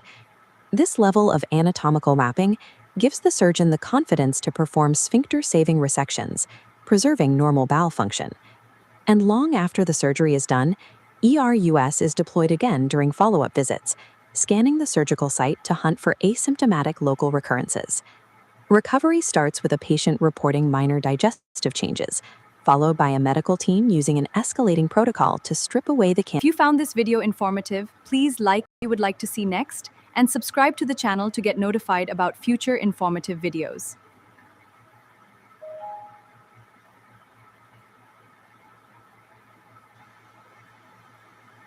Rectal carcinoid tumor. Its clinical deception starts with its origin point. This tumor typically the layer of tissue just beneath the rectal lining. Because the growth happens in this deeper layer, the mucous membrane directly over it remains completely intact. When viewed through an endoscope, it doesn't look like an aggressive mass. It appears only as a small, plaque-like elevation on an otherwise healthy-looking wall. This anatomical camouflage is the first hurdle in diagnosis. The physical presentation of the tumor actively downplays the reality of what is developing below the surface.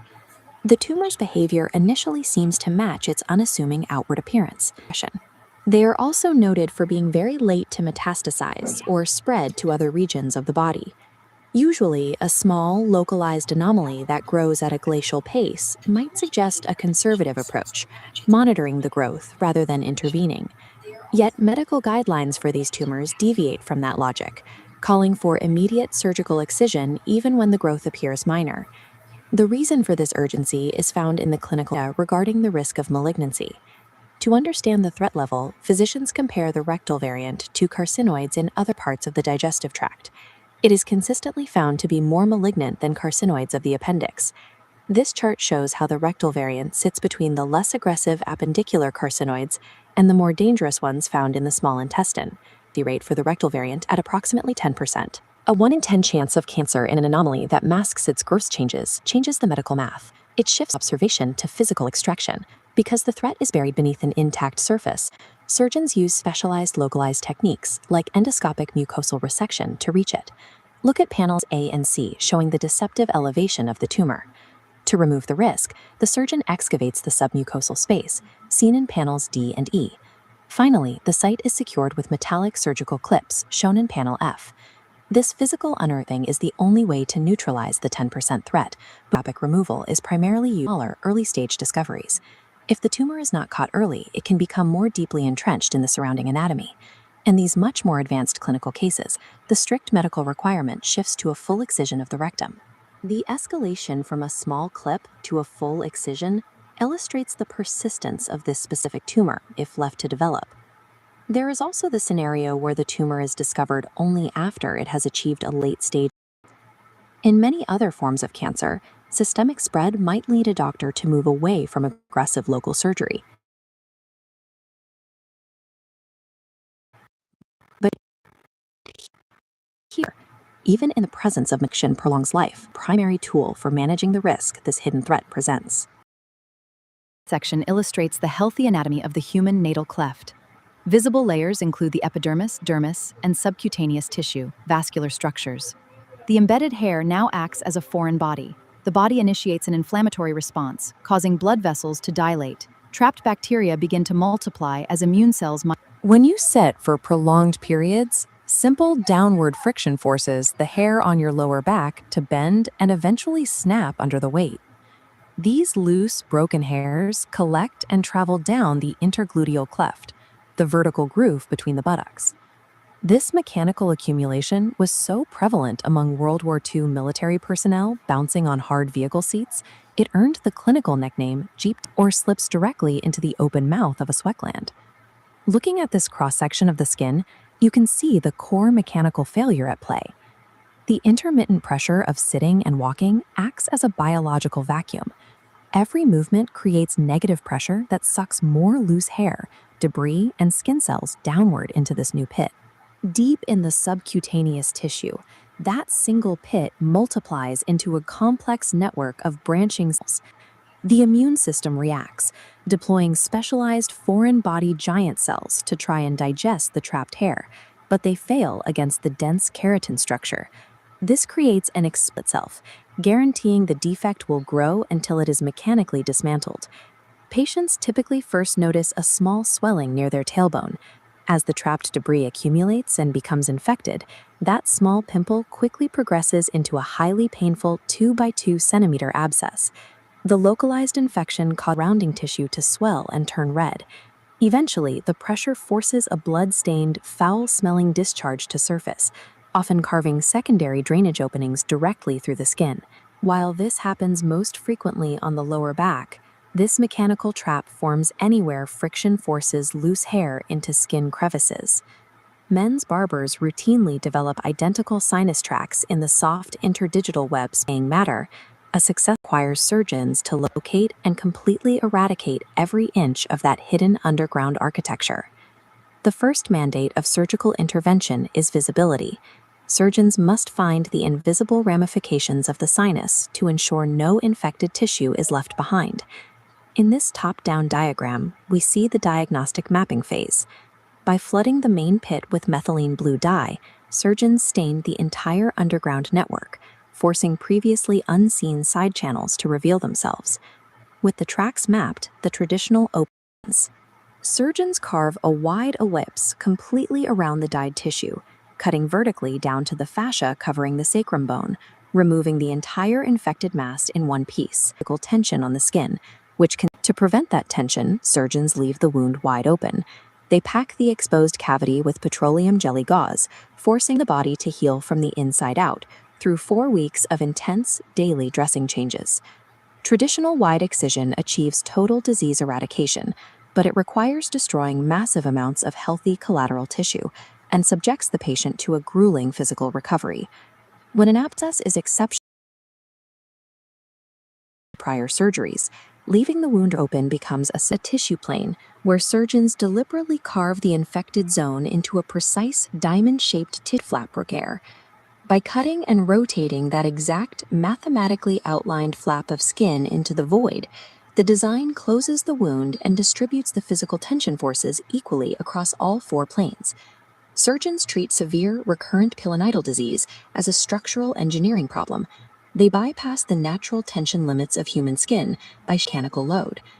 Today, patients have a minimally invasive alternative that avoids large-scale tissue removal entirely, operating through a single 1-centimeter incision.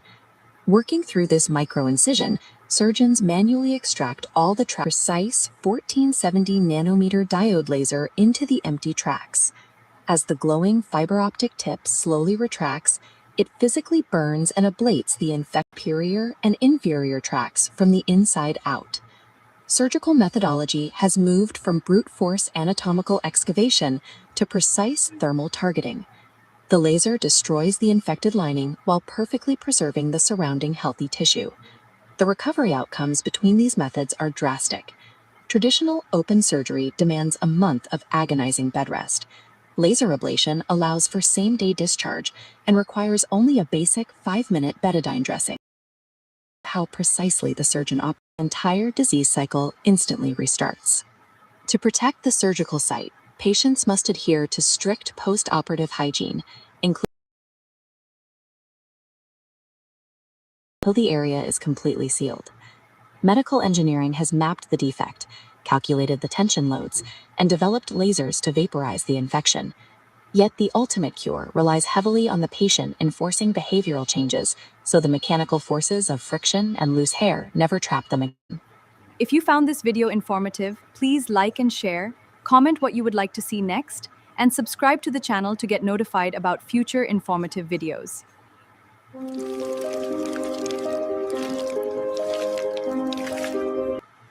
Life, a newborn must pass meconium, a dark, viscous substance marking the first success of their digestive tract.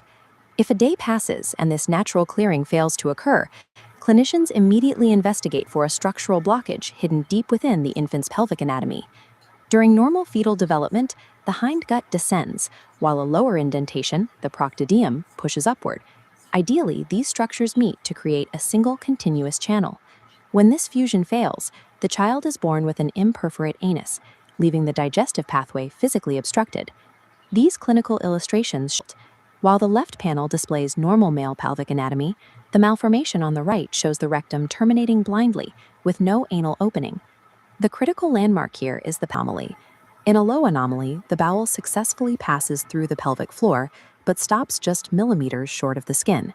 These minor variations, the exit, a bridge of skin covering the opening, a microscopic narrowing of the canal, or an opening that is simply shifted too far forward. Because the bowel has already crossed the pelvic floor boundary, the crucial sphincter muscles used for bowel control remain intact. These cases are minor developmental errors. They typically require only physical corrections, such as small incisions or regular dilations, rather than full internal reconstruction. Curious, but if the bowel is stopped high up and completely hidden inside, after several hours, the infant is then held upside down with a metal marker taped to the skin where the anus should be. On an X-ray, the buoyant gas rises to the dead end of the rectum, creating a distinct dark shadow. Surgeons then measure the distance between that gas pocket and the bright metallic marker on the skin. This is definitive.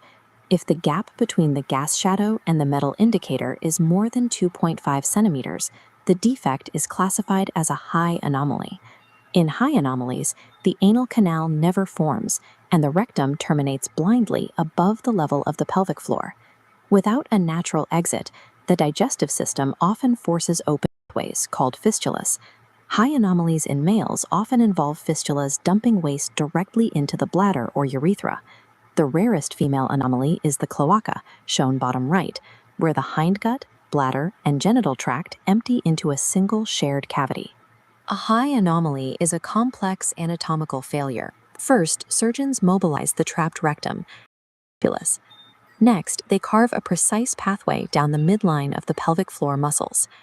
Finally, the rectum is pulled through this tunnel and sutured to the skin, creating a permanent, functional opening.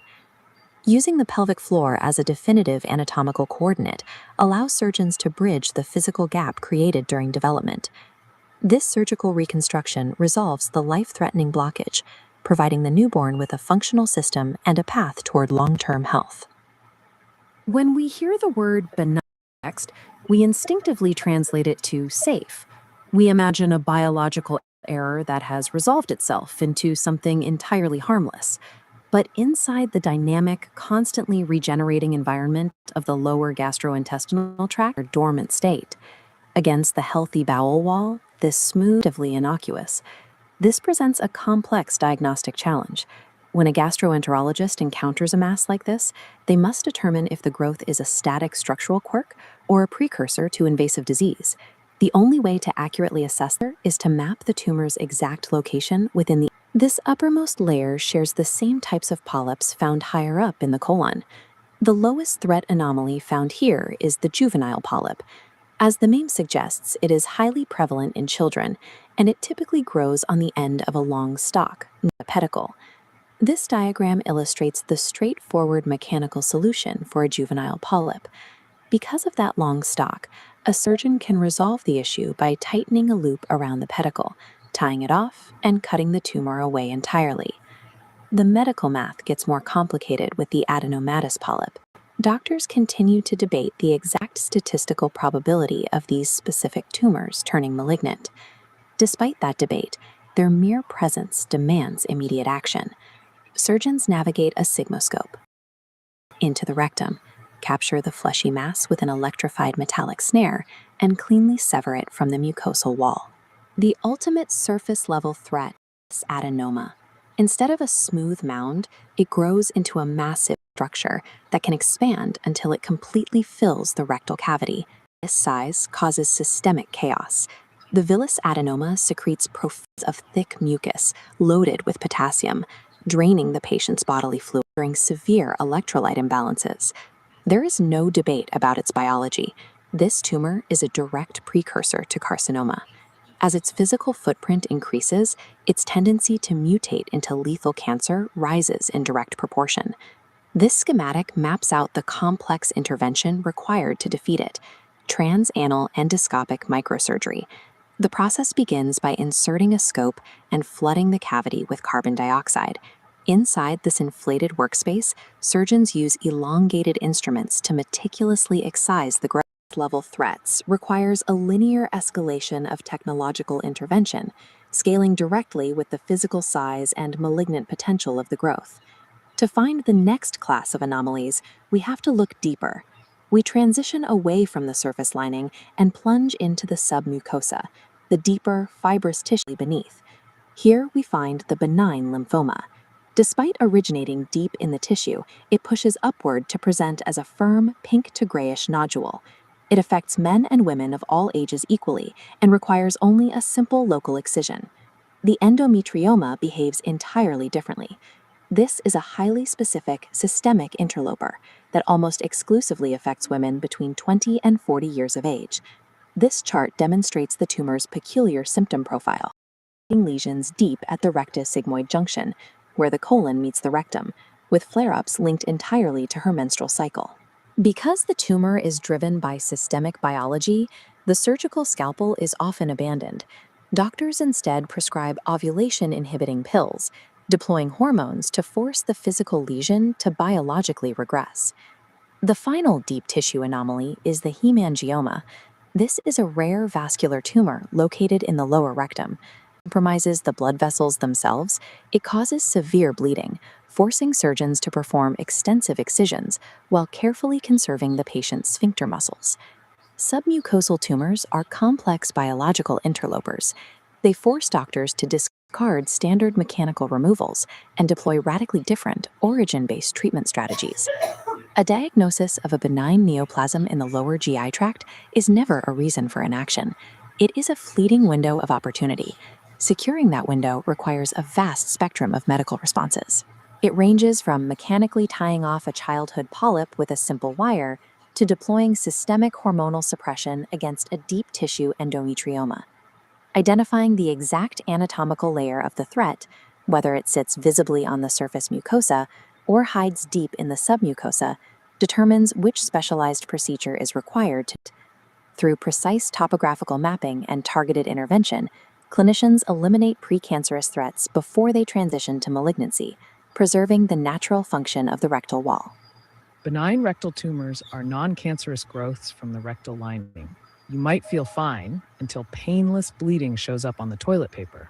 They often start as polyps, tubular villus or tubulovillus adenomas, hyperplastic polyps, inflammatory hamartomatous polyps, and lipomas. Current cancer risk. Some people get mucus discharge, constipation, altered bowel habits, or a feeling of incomplete emptying, and occasionally a polyp that prolapses. To see what's really there, the gold standard is colonoscopy. A scope passes through the rectum, and the mucosa appears moist with natural vascular markings. Your colorectal surgeon guides the camera, takes a biopsy, and may use CT or MRI lesions. Most tumors can be removed during the procedure with snare polypectomy or endoscopic mucosal resection. Bigger ones may require transanal minimally invasive surgery or conventional surgery. Early detection and complete removal can prevent colorectal cancer. Screen early, remove early, prevent cancer. If you found this video informative, please like and share, comment what you would like to see next, and subscribe to the channel to get notified about future informative videos.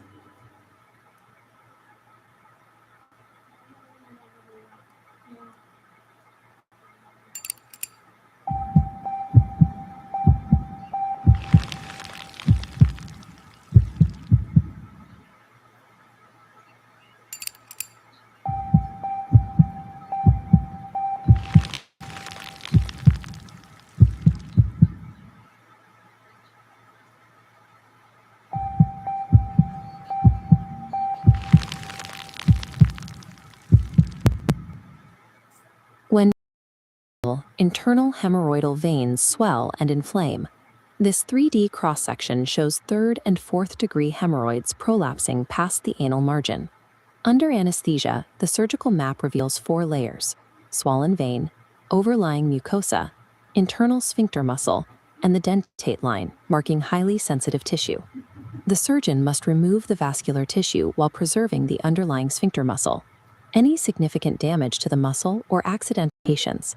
Because the anal canal is a narrow, high-pressure space, the choice of technique depends on how precisely the surgeon can excise tissue without compromising the structural integrity of the canal. In a closed hemorrhoidectomy, the surgeon uses a scalpel to remove the swollen vein and its overlying mucosa as a single unit. The wound is then closed from the top of the pedicle down to the anal margin with a continuous suture. Pulling these mucosal edges together often results in marked stenosis. As sutures tighten, the anal canal's diameter physically narrows. The submucous technique addresses this narrowing by preserving the lining. A vertical incision allows the surgeon to lift mucosal flaps and dissect the hemorrhoid away from the sphincter muscle, leaving the surface tissue intact. While this is the canal's width, the dissection is technically difficult and prone to significant bleeding. Postoperative data also shows a recurrence rate of 14% within the first 6 months. The recurrence risks and technical complexity of manual dissection led to mechanized surgical solutions. The surgical technique begins with the insertion of a dilator to reduce the prolapse. A purse string suture is then woven into the tissue exactly 5 centimeters above the dentate line. This placement puts the suture well above the actual prolapsed tissue, targeting the upper anal canal. Tightening the purse string draws the redundant mucosa upward into the stapler casing. This action interrupts the terminal branches of the hemorrhoidal artery, pulling the prolapse back into its original anatomical position. The stapler fires a 360-degree cut, removing a ring of tissue and sealing the wound with staples. The device is held closed for 30 seconds to act as a tamponade before being withdrawn to reveal a clean staple line. By performing the excision high above the sensitive dentate line, this method reduces post-operative pain and avoids the suturing. Recovery is managed through a specific pharmacological window. As seen on this chart, local anesthetics like liposomal bupivacaine keep the pain line flat for 72 hours, but patients experience a sharp increase in sensation on the third day as the medication wears off. Maintaining the surgical site depends on the mechanics of the first bowel movement. Bulk-forming fibers must be paired with high water intake. Without sufficient hydration, the fiber creates a hardened mass that can tear the surgical repair. The mandatory protocol includes 3 daily sitz baths, stool softeners, and a minimum of 7 glasses of water. If a bowel movement has not occurred by day 4, a fleet enema is used to prevent the stool from hardening. These 3 techniques represent different anatomical strategies. The closed method relies on total excision and suturing, the submucosal flaps to preserve width, and the stapled method uses mechanical repositioning above the dentate line. Resolving advanced hemorrhoids requires a mechanics of the surgery and the patient's commitment to hydration recovery. In a healthy anorectal junction, a tissue network acts as a seal. These naturally occurring vascular cushions cause problems when their blood vessels become heavily engorged. They swell, stretch, and prolapse or bleed during bowel movements, creating deep discomfort. Historically, many patients have suffered through this severe discomfort in silence. They delay seeking treatment because the very word surgery carries a reputation for intense post-operative pain and lengthy hospital stays. But the clinical approach has moved beyond a one-size-fits-all surgical mandate. Today, doctors rely on a specific 3-tiered escalation pathway. This tiered framework allows doctors to match the intent to the severity of the disease, ensuring the intervention is no more invasive than it needs to be to achieve permanent relief. The first tier of intervention is designed for early-stage internal hemorrhoids that cause minor bleeding. This treatment is called infrared coagulation therapy. As shown in this diagram, a clinician takes a specialized medical applicator and directs a focused infrared light squarely at the base of the swollen vascular cushion, effectively severing its blood supply. The pin cauterizes the tissue on contact. Deprived of blood, the problematic hemorrhoid simply shrinks and disappears into the canal wall. Because of how shallow the intervention is, this is a fast outpatient procedure.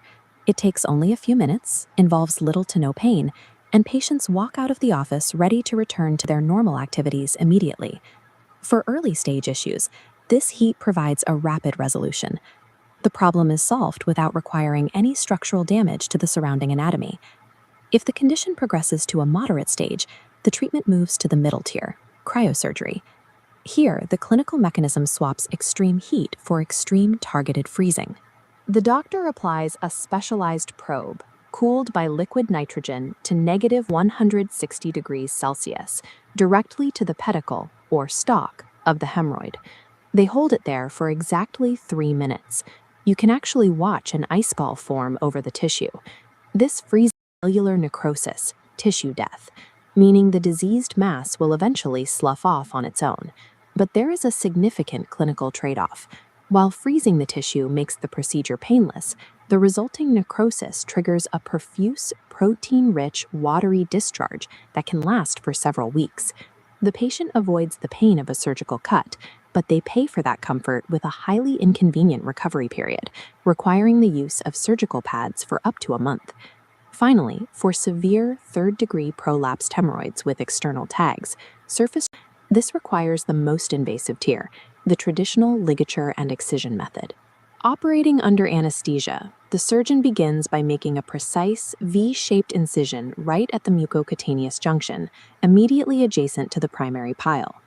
The surgeon carefully dissects upward, manually separating the diseased pile from the healthy subcutaneous muscle beneath it, isolating the mass into a newly formed pedicle.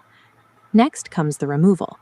The surgeon transfixes this stalk with a stout ligature, using thick silk or catgut to tie it off, before excising the diseased mass. If you look at the final surgical site, you'll notice a critical piece of finesse. Between the excision points, the surgeon intentionally leaves continuous bridges of intact anal mucosa. These unbroken bridges are a biomechanical necessity. If the surgeon removed too much tissue, the wound healing process would cause postoperative stenosis, a permanent narrowing of the anal canal. While this method requires hospital time and a painful recovery, it is the only way to achieve lasting relief for a severely prolapsed anatomy. Burn, freeze, or cut. These are the three mechanical pillars of the modern medical spectrum. Because clinical options are now categorized this precisely, the era of delaying treatment out of fear of the scalpel is over. A patient with minor bleeding will not be subjected to traditional surgery, and a patient with a severe prolapse will not waste time on surface therapies that cannot fix the underlying issue. Medical science now calibrates the mechanics of tissue destruction to the severity of the case, ensuring that for every degree of physical discomfort, there is a meticulously calculated cure. If you found this video informative, please like and share, comment what you would like to see next, and subscribe to the channel to get notified about future informative videos. You've just had a hemorrhoidectomy. For the best recovery, follow these instructions closely. Expect some pain for 1 to 2 weeks, especially with bowel movements. Take prescribed pain medicine as directed, and consider warm sitz baths for 10 to 15 minutes, 3 to 4 times a day, and after bowel movements. Avoid constipation by drinking plenty of water, eating high-fiber foods like fruits, vegetables, and whole grains, and using doctor-approved stool softeners. Avoid straining. Some light bleeding is normal for a few days. Gently wash and pat dry. Walk several times a day, but avoid heavy lifting, cycling, or prolonged sitting until your surgeon clears you. Call your surgeon if you have heavy bleeding, worsening pain, fever, chills, foul-smelling discharge, trouble passing urine, or if you can't pass stool despite medications. Go to your follow-up.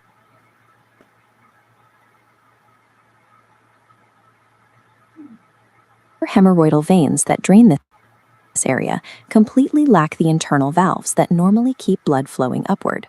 Furthermore, they pass right through the thick rectal musculature, which can pinch them shut during digestion. Without valves to support the vertical column of blood, the weight of intra-abdominal pressure pushes downward. Blood pools at the lowest point of these unsupported veins, stretching connective tissue housing them. What we commonly call hemorrhoids are a direct consequence of this. They are the result of human anatomy yielding to chronic, compounding gravitational pressure. Because this system is constantly under tension, it adds a sudden, intense spike of downward force to an already vulnerable system. With each bowel movement, this downward force stretches the mucosal suspensory ligaments. Once they yield, the venous plexus collapse below the anorectal ring, forming internal hemorrhoids. Due to blood vessel branching, these structural failures predictably occur at the 3, 7, and 11 o'clock positions. Occurring high up in the anal canal, these bulges remain covered by the bright red and purple mucous membrane of the internal anatomy, keeping the damage largely hidden from the outside. Straining isn't the only trigger. Any secondary biological intense intra-abdominal pressure, like a pregnant collapse. Ultimately, these internal hemorrhoids are the direct, measurable result of suspended biological pillars buckling completely under this chronic internal pressure. The landscape of the anal canal shifts as we move distally down the anatomy, crossing a biological border called the dentate line. Below this line, the terrain changes. The sensitive internal mucous membrane ends, transitioning into standard skin at the anal orifice. This external zone takes the brunt of acute, sudden spikes in back pressure. Activities like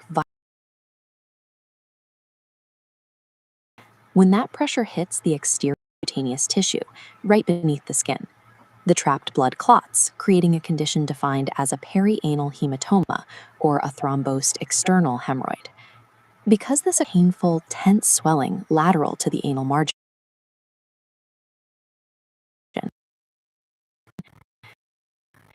dilated blood vessels yielding to pressure, But crossing the dentate line creates an agonizing, exposed symptom profile.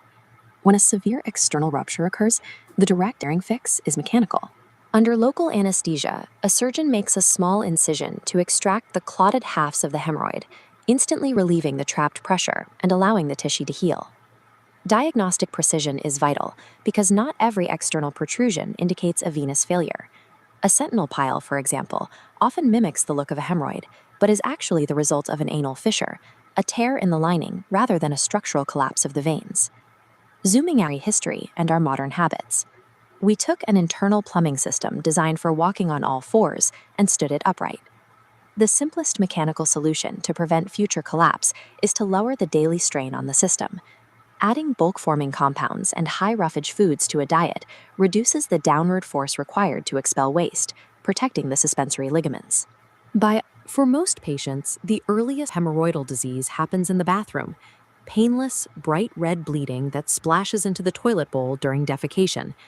Because the bleeding looks dramatic but causes absolutely no physical action of a healthy anal canal, the internal hemorrhoidal plexus rests above the dentate line, secured by the mucosal suspensory ligaments, structural bands.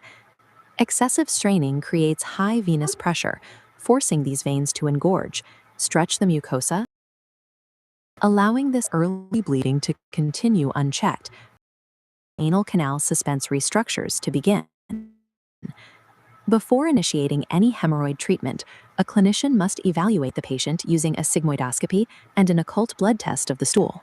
These tests are mandatory to rule out serious underlying diseases that also cause rectal bleeding, such as Crohn's disease. Once serious diseases are excluded, this early stage is diagnosed as a first-degree hemorrhoid. The internal vessels are engorged out of the anus. Baseline medical management focuses on relieving the pressure, and mild laxatives regulate the bowel to prevent straining, while topical ointments reduce local swelling and tissue edema. Physicians employ sclerotherapy for continued bleeding. A needle delivers a phenol solution into veins grow steadily larger and heavier,